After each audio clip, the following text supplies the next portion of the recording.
శ్రీగురుభ్యో నమః. హరి ఓం. శ్రీ మహాగణాధిపతయే నమః. శ్రీ మహాసరస్వత్యై నమః. హరి ఓం. యః కర్తా జగతాం భక్తా సంహర్తా మహసాం నిధిః ప్రణమామి తమాదిత్యం బహిరంతస్తమోపహం భవత్యస్య నక్షత్రమస్తి దస్రస్తురంగమః ఆర్జస్తురంగస్తురగాశ్వో వాజీహయో హరి. 2025వ సంవత్సరం ఫిబ్రవరి నెల 1వ తారీఖు నుంచి 30వ తారీఖు వరకు మొదటి రాశి మేషరాశి ఫలితాలు చెప్పుకున్నాం.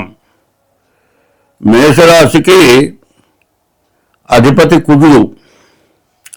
ఈ రాశికి చెప్పాలి అంటే అన్ని గ్రహాలు కూడా పూర్తిగా బాగున్నాయని చెప్పాలి. ఎందుకంటే ఈ రాశి వాళ్ళ జాతకం చాలా బాగుంది. అయితే ఎట్లా అంటే ఈ రాశిని అశ్విని నక్షత్రం 4 పాదాలు, భరణి నక్షత్రం 4 పాదాలు, కృత్తిక నక్షత్రం 1వ పాదం మొత్తం కలిసి మేషరాశి.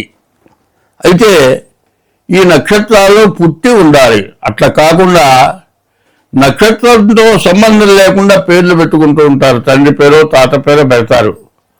అది కరెక్ట్గా రాశి కాదు. రాశి ఏమిటి? అశ్విని నక్షత్రం కానీ, భరణి నక్షత్రం కానీ, కృత్తిక నక్షత్రం మొదటి పాదం కానీ కలిసి మేషరాశి. ఈ మేషరాశికి చాలా బాగా ఉంది. రవి బుధులు ఇద్దరు కలిసి ఉండటం చేత వ్యాపారం పూర్తిగా బాగుంటుంది. తర్వాత ఈ రాశి వారికి శని ఏకాదశిలో ఉన్నాడు కాబట్టి ఈ రాశి వాళ్ళకి వాహనాలు కొనుక్కోవాలనుకున్నా, మోటార్ ఫీల్డ్ వాళ్ళు కానీ, 2 వీలర్స్ కానీ, 4 వీలర్స్ కానీ ఏవి కొనుక్కోవాలన్నా, మోటార్కు సంబంధించిన వర్కర్స్కి కానీ అన్ని విధాలా చాలా బాగుంది. ఈ రాశి వాళ్ళకి వివాహం చేసుకుంటానికి కూడా బాగా కలిసి వచ్చే లక్షణం ఉంది. అయితే ఈ రాశికి ఈ రాశి వాళ్ళు చదువుకుంటే చదువు బాగా సాగుతుంది. విదేశాలకు వెళ్ళటానికి కానీ, ఉద్యోగానికి కానీ అన్ని విధాలా చాలా బాగుంది.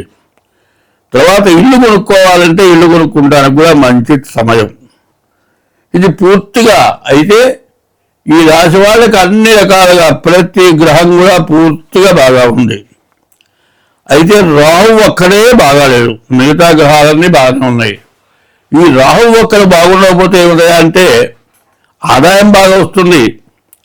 డబ్బులు అసలు ఎప్పుడూ చూడనంత డబ్బులు చూస్తారు. కానీ ఎప్పుడు కూడా ఎట్లా ఉంటుందంటే డబ్బులు బాగా కనపడితే అనవసరమైన ఖర్చులు పెట్టడం జరుగుతుంది. అందువల్ల ఈ రాశి వాళ్ళకి నెల తిరిగేటప్పటికీ డబ్బులు వస్తున్నట్లే కనబడుతుంది, కానీ డబ్బులు ఏమైపోతున్నాయో అర్థం కాదు. అనవసరమైన ఖర్చులు అయిపోయి వచ్చిన డబ్బులు కాక అప్పు కూడా అవటానికి బాగా అవకాశం ఉంది. రాహువు బాగుండకపోవటం చేత ఈ రాశి వాళ్ళు రాహువుకి 18,000 జపం చేయించుకొని మినుగులు దానం ఇవ్వడం చాలా అవసరం. తర్వాత ఇంకోటి ఏంటంటే రాశి ఫలము అంటే రాశి లగ్నం 2 ఉంటాయి. పుట్టిన టైమును బట్టి వచ్చేది లగ్నం, మరి నక్షత్రాలు బట్టి వచ్చేది రాశి. రాశి ద్వారా 25 వంతులే జరుగుతుంది, లగ్నం ద్వారా 75 వంతులు జరుగుతుంది. రాశి ద్వారా అంతా బాగుంది కాబట్టి జన్మలగ్నం ద్వారా 75 వంతులు జరుగుతుంది. కనుక ఈ రాశి వాళ్ళు ముందు డేట్ ఆఫ్ బర్త్ ద్వారా మీ జాతకం చూపించుకోండి, చాలా మంచిది. పైన ఏంటంటే ఈ సంవత్సరం మార్చి 30వ తారీఖు వచ్చేవాడికల్లా 6 గ్రహాలు ఒక చోట కలుస్తున్నాయి. షష్టగ్రహ కూటం అంటారు. ఈ షష్టగ్రహ కూటంలో చాలా సమస్యలు, చాలా ఇబ్బందులు, చాలా కష్టాలు రావడానికి కూడా అవకాశాలు ఉన్నాయి. ఎందుకంటే జన్మలగ్న రీత్యా ఏమన్నా దోషాలు ఉన్నాయేమో చూసుకోవడం చాలా అవసరం.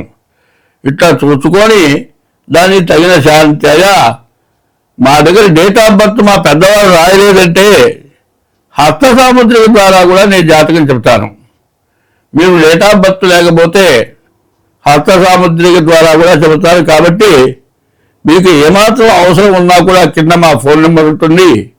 మా ఫోన్ నెంబర్ ద్వారా సంప్రదించి మీ జాతకం చూపించుకోండి. అందులో ఈ షష్టగ్రహాలు అష్టగ్రహాల కూటాలు కూడా ఎప్పటికీ దాదాపు 30-40 సంవత్సరాల క్రితం వచ్చినాయి. ఇప్పుడు ఈ షష్టగ్రహ కూటం వల్ల దేశంలోనే రకరకాలైన సమస్యలు, రకరకాలైన అలజడులు రావడానికి బాగా అవకాశం ఉంది. వ్యాధులు రావడానికి అవకాశం ఉంది. రకరకాలైన వ్యాధులు వస్తున్నాయి. కాబట్టి ఎవరికి వాళ్ళ ముందు జాతకం చూపించుకొని అన్ని విధాలా జాగ్రత్త వెళ్తే మంచిది. తర్వాత మీ జాతకం చూపించుకొని ఎవరు వెళ్తే వాళ్ళని దగ్గరగా జాతకం చూపించుకోవాల్సింది. పెద్దవాళ్ళు, అనుభవం గల వాళ్ళు, దైవ బలం గల వాళ్ళు, దైవ శక్తి సంపన్నులైన వాళ్ళ దగ్గర జాతకం చూపించుకోవాలి. జ్యోతిష్యం అంటే అమావాస్య చీకట్లో అగ్గిపుల్ల వెలిగిస్తే ఎట్లా కనబడుతుందో ఆ రకంగా జరిగింది, జరగబోయేది, జరుగుతున్నది కూడా చూచినట్లుగా చెప్పగల వాళ్ళుగా ఉండాలి. హస్త సాముద్రికం అంటే సముద్రానికి ఒడ్డు కనపడదు. అట్లాగే సాముద్రికం కూడా మొత్తం తెలియడం కష్టం. హస్త సాముద్రికం కానీ మరి జ్యోతిష్యం కానీ మరి బాగా తెలిసిన వాళ్ళగా చెప్పుకోవాలి. ఈ పుస్తకాల్లో మొట్టమొదట ఏం రాస్తారంటే ఉపోద్ఘాతం ముందు గ్రంథ పరిశీలన ఎంత చేసినా, ఎంత జ్యోతిష గ్రంథాలు చదివినా దైవ బలం కలిగి చెప్పమని చెబుతున్నారు. కాబట్టి దైవ బలం గలవాళ్ళు, వృద్ధులు, అనుభవం గలవాళ్ళు, అటువంటి వాళ్ళు చెప్పేటువంటి జ్యోతిష్యం మీకు ఫలిస్తుంది. ఎందుకంటే పెళ్ళి అవుతుంది అనుకోండి, ఈ పెళ్లి దగ్గర ఏం చేస్తారు బాగా పెద్దవాళ్ళు, వృద్ధులు వచ్చి ముందు మీరు ఆశీర్వచనం చేయండి, పార్వతీ పరమేశ్వరులతో సమానము అంటారు. ఎందుకంటే ఎంత దుర్మార్గులైనా వయస్సు పెరిగిన తర్వాత, వృద్ధాప్యం వచ్చిన తర్వాత జరిగిన పాపాలన్నీ కూడా గుర్తుకు వచ్చి దానివల్ల ఇవాళ బాధపడుతున్నామని తెలుసుకొని అందరూ బాగుండాలని కోరుకొని నేను చేసిన తప్పు మీరు చేయొద్దని జ్ఞానం గల వాళ్ళు, పెద్దవాళ్ళు చెబుతారు. కాబట్టి జ్యోతిష్యం పెద్దవాళ్ళు, వయసున్న వాళ్ళు, దైవ బలం గల వాళ్ళు, బాగా తెలిసిన వాళ్ళని వాళ్ళ దగ్గరికి వెళ్ళి జ్యోతిష్యం చెప్పించుకోండి. మీకు అన్ని విధాలా బాగుంటుంది. మరి అందరం బాగుంటాము, దేశం బాగుంటుంది. అందరూ బాగుంటే అందరిలో మనం బాగుంటాము. గోబ్రాహ్మణేభ్య శుభమస్తు నిత్యం లోకా సమస్త సుఖినో భవంతు అని గోవు బ్రాహ్మణులు బాగుంటే దేశం మొత్తం బాగుంటుంది అని చెప్పారు. సత్యం వద ధర్మం చర అన్నారు. ఈ సత్యం అనేది ఇబ్బంది పడుతోంది, ధర్మం అనేది ముందుకు వెళుతోంది. కాబట్టి సత్య ధర్మాల కట్టుబడి అందరూ ప్రవర్తించాలి, అందరం బాగుండాలి.